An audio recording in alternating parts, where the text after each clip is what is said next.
They called her Snoozarella at school. Not because she was lazy or boring, but because she slept, everywhere, all the time, in ways that made no sense. During chemistry class her head would drop onto the desk in the middle of a lab experiment, the flame of a Bunsen burner flickering inches from her hand. At the bus stop she would slump against the bench, eyes fluttering shut while cars roared by. Even in the middle of conversations, she could collapse into silence, as if her mind had vanished into another world.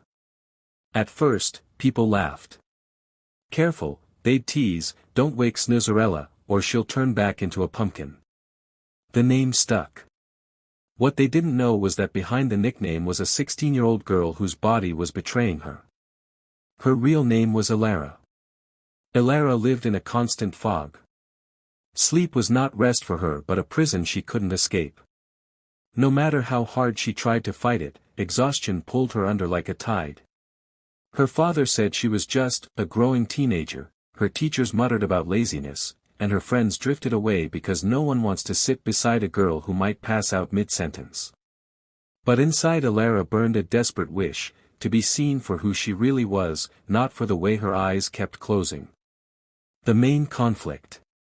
Elara's life shifted the day her mother found her standing in the kitchen at 2 a.m, a knife in her hand, butter smeared across her cheek. She had no memory of walking there.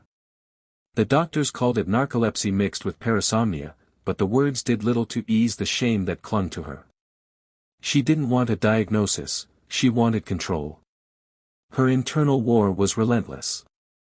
On one side was her aching need to be normal, to join the theater group, to laugh at the cafe with friends, to run without fear of collapsing mid-stride. On the other side was the crushing weight of her reality. Each nap that ambushed her carried whispers of mockery.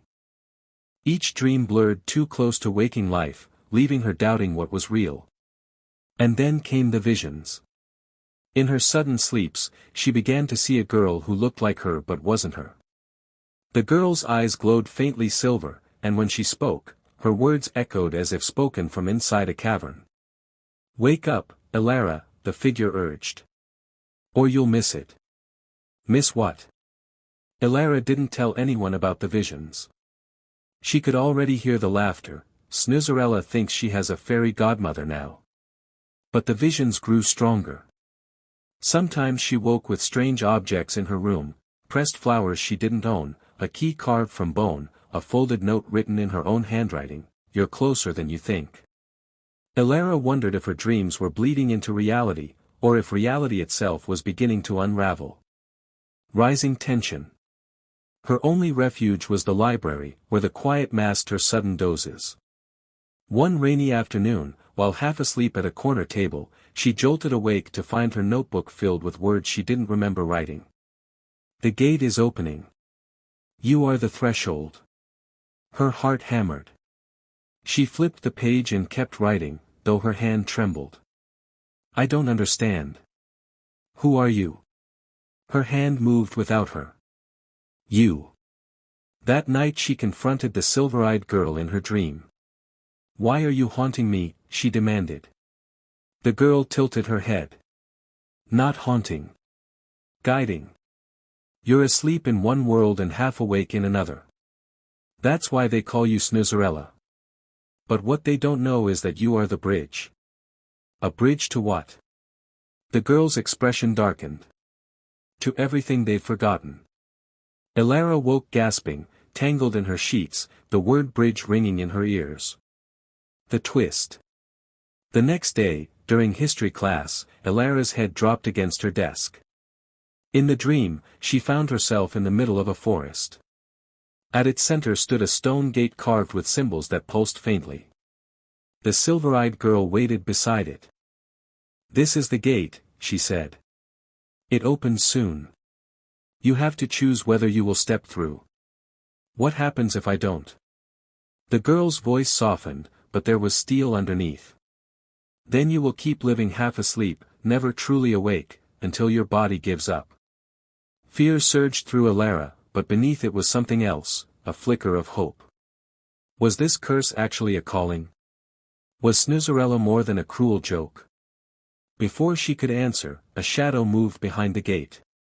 A figure emerged, tall and faceless, its presence heavier than gravity.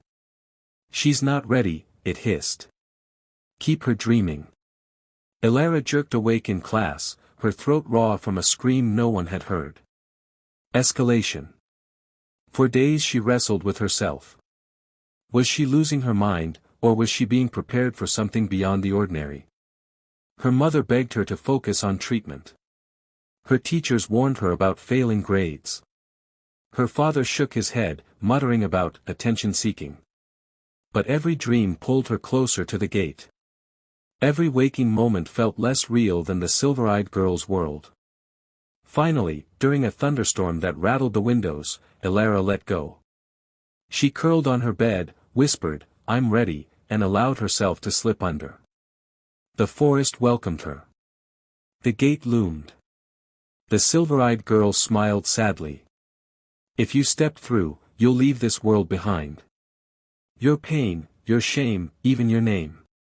But you will wake into the truth." Elara's chest tightened. She thought of her mother's worried face, of the classmates who mocked her, of the life that felt like a half-lived shadow.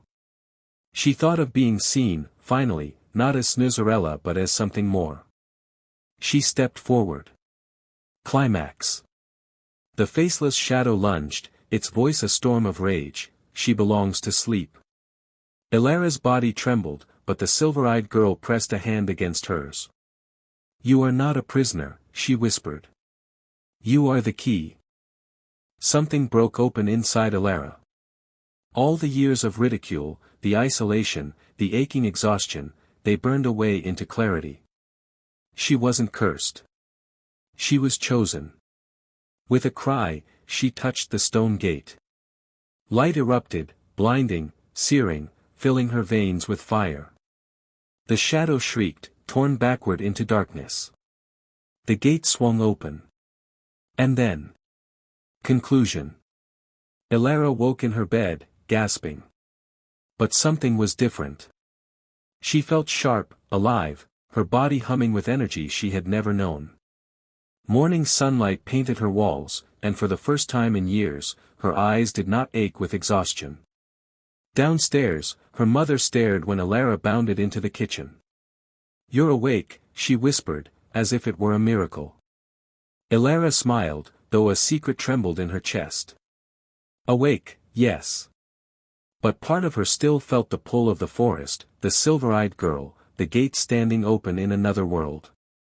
Later that day, as she walked past the mocking whispers of her classmates, Elara didn't shrink. They called her Snoozarella again, but the word no longer pierced. It was her name and her armor, a reminder of the threshold she had crossed. That night she lay in bed, uncertain whether sleep would bring dreams or more. Just before she drifted off, she found a folded note on her pillow.